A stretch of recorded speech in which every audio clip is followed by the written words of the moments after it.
Muitos professores e professoras estão voltando para a sala de aula agora. E muitos ainda não, ainda vão estar de forma telepresencial. E eu estou aqui hoje para dar duas dicas para vocês para os cursos telepresenciais.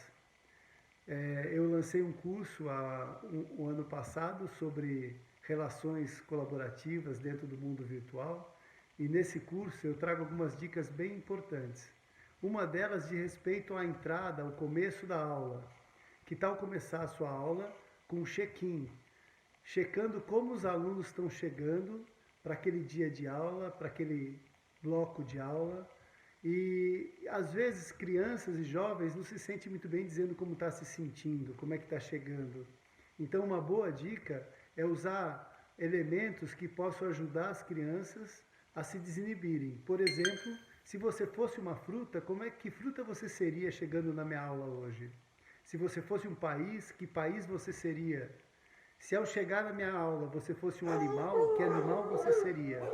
Essa fruta, esse país, esse animal pode dizer muito do estado emocional daquela criança, daquele jovem, começando a aula. E aí, ao final da aula, é bom fazer um bom check-out também.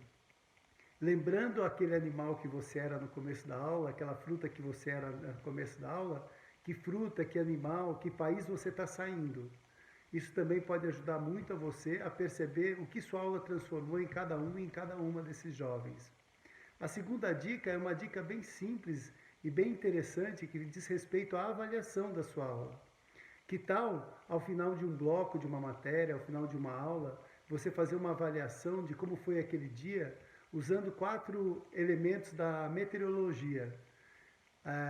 Podia ser assim, o que brilhou na minha aula, como se fosse o sol, o que foi nublado, como um dia de chuva, assim, que eu não entendi muito bem, qual a sugestão, como se fosse um arco-íris, qual a sugestão que eu tenho para que a aula do professor ainda fique ainda melhor, e como se fosse uma estrelinha, assim, o que eu aprendi ao longo dessa aula.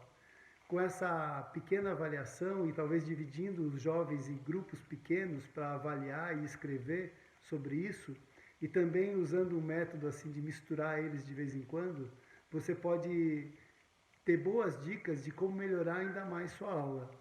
Portanto, fica aqui essas 3 dicas, 2 dicas bem importantes: check-in, check-out e uma avaliação meteorológica para potencializar ainda mais a tua relação com seus alunos e a relação dos seus alunos com a sua aula.